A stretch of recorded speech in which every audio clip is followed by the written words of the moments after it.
You know, I thought about this as I was editing this video, so I want to put this question out there to you guys, and you can respond to it in the comments.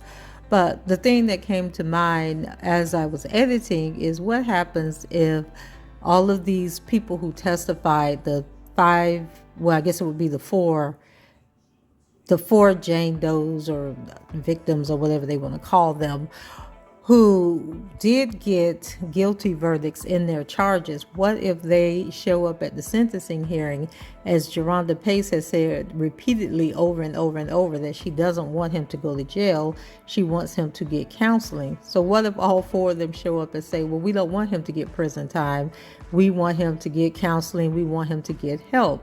Would that sway Judge Donnelly's decision if these so-called victims say that they do not want him to go to jail? Leave your comments and let me know in the comments. I'd be interested in knowing what you guys think. Okay, we'll go ahead and get into the video now.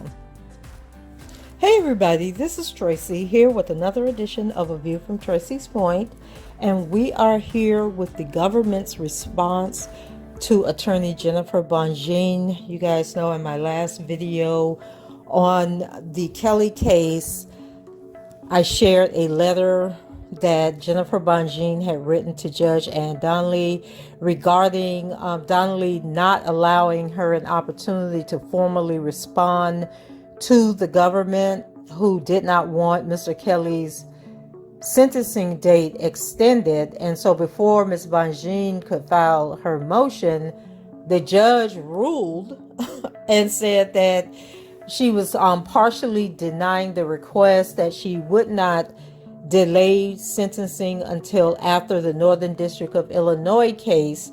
However, she was willing to push the sentencing out to June 16th. And so I'll drop the link above so you guys can go back and get more information on this. So in a letter written to the judge last night from the Eastern District of New York prosecutors, they once again are doubling down on the fact that they do not want this sentencing delayed any further than it has to be. And so it says, Dear Judge Donnelly, and guys, for those of you who just clicked on this video, you're not familiar with this channel and don't know what I'm talking about, this is the post-trial motions in the conviction of R&B singer R. Kelly in the Eastern District of New York. And so his attorney was asking to have his sentencing delayed because he has another case coming up in August, and she believes that as part of the sentencing phase where he has to speak to a mitigation expert, that he may say something in that, and then that information gets back to the Northern District of Illinois, and they use that in their case against him. So she wants him not to speak to this mitigation expert, because in that he'll share things about his childhood, things about what made him do the things that he did or was accused of doing, and more information on that in order to submit a recommendation for the sentencing. So moving ahead, it says the government respectfully submits this letter in opposition to the defendant's April 5th, 2022 motion for reconsideration of the court's order denying in part the defendant's motion to adjourn his sentencing. Specifically, the court denied the defendant's motion to adjourn his sentencing to a date after his trial in the Northern District of Illinois, pursuant to the court's April 5th, 2022 electronic order. The defendant, currently scheduled to be sentenced on June 16, 2022 at 10:30 a.m., more than 8.5 months after the jury found the defendant guilty on all counts. And actually, he wasn't found guilty on all counts. He was found not guilty on that Sonia chick that just came out of nowhere. But anyway, we're going to move on, okay? So it says, reconsideration of the court's decision is not warranted. First, proceeding with the defendant's sentencing prior to his Northern District of Illinois trial does not violate the defendant's Fifth Amendment rights. The Fifth Amendment provides, in relevant part, that no person shall be compelled in any criminal case to be a witness against himself.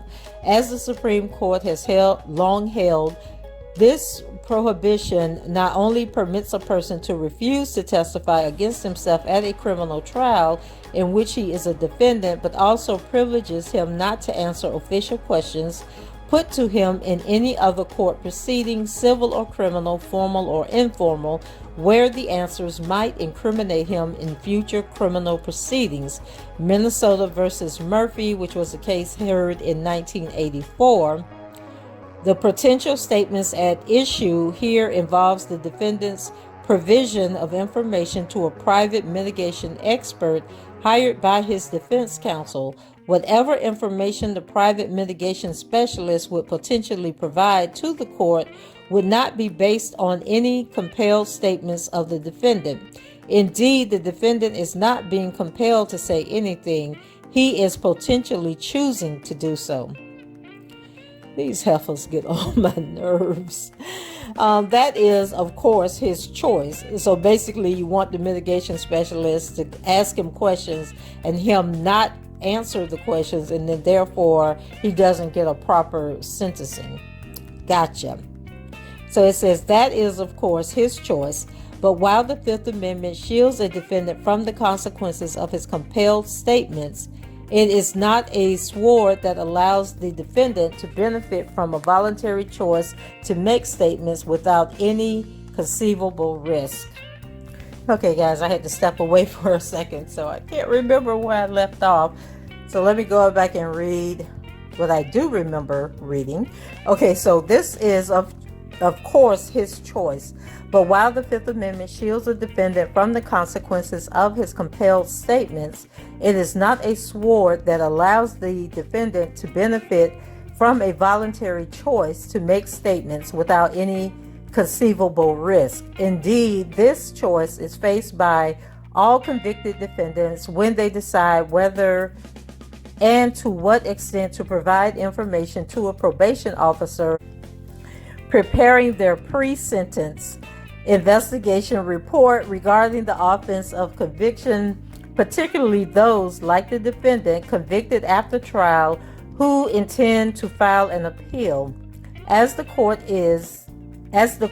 in United States versus Davis observed in denying a defendant request that he be permitted to make statements to the probation department and to the court in connection with sentencing without having such statements used except in the sentence proceedings in order to preserve his right to a meaningful appeal. And then they have a quotation here. It says, the defendant exercised his Fifth Amendment right at the trial and declined to testify. He is still entitled to the Fifth Amendment privilege at the time of sentencing and can decline to make any statement. On the other hand, the defendant is entitled to speak on his own behalf in connection with the sentencing. He is entitled to address any comments to the probation department and to the court which he believes will assist him. If the defendant chooses to speak and if he should make admission of guilt or should make false statements, certain consequences may follow. There is no basis for the court to insulate him from such consequences.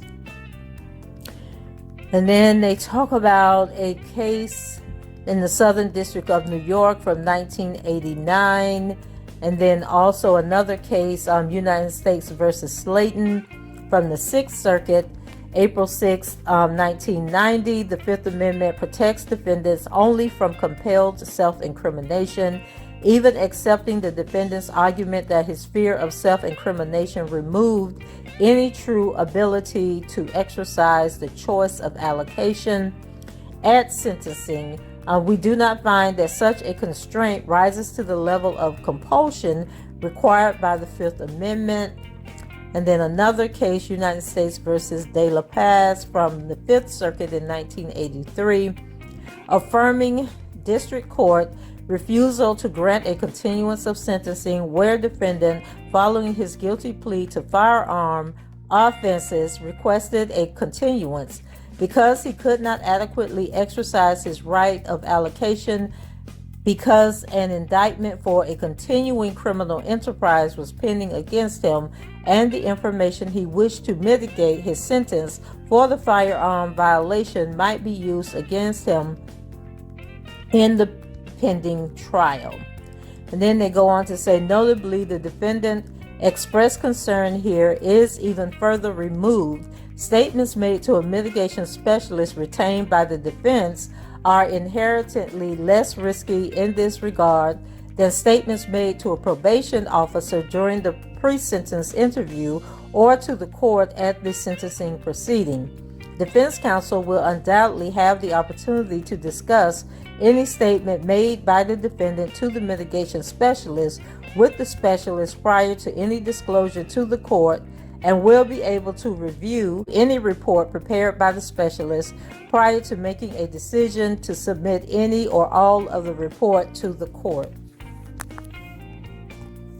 Moreover, it's noted the government's response to the defendant's original motion to adjourn sentencing, the same alleged concern about future use of potentially incriminating statements made to a mitigation specialist exists even when only considering the defendant's case in this district, as such information should or could affect that defendant's appeal and any new trial sought by the defendant on appeal. Again, given that the same purported concern would exist even after the Northern District of Illinois trial, the existence of the Northern District of Illinois trial cannot serve as a valid basis to delay the defendant's sentencing. Notwithstanding that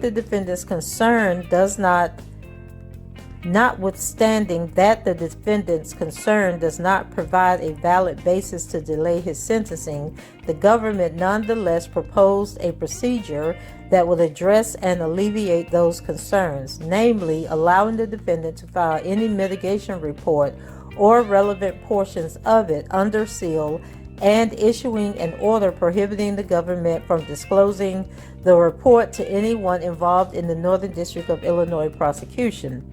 The defendant simply asserts without any discussion that the proposal does not sufficiently protect defendant's Fifth Amendment rights.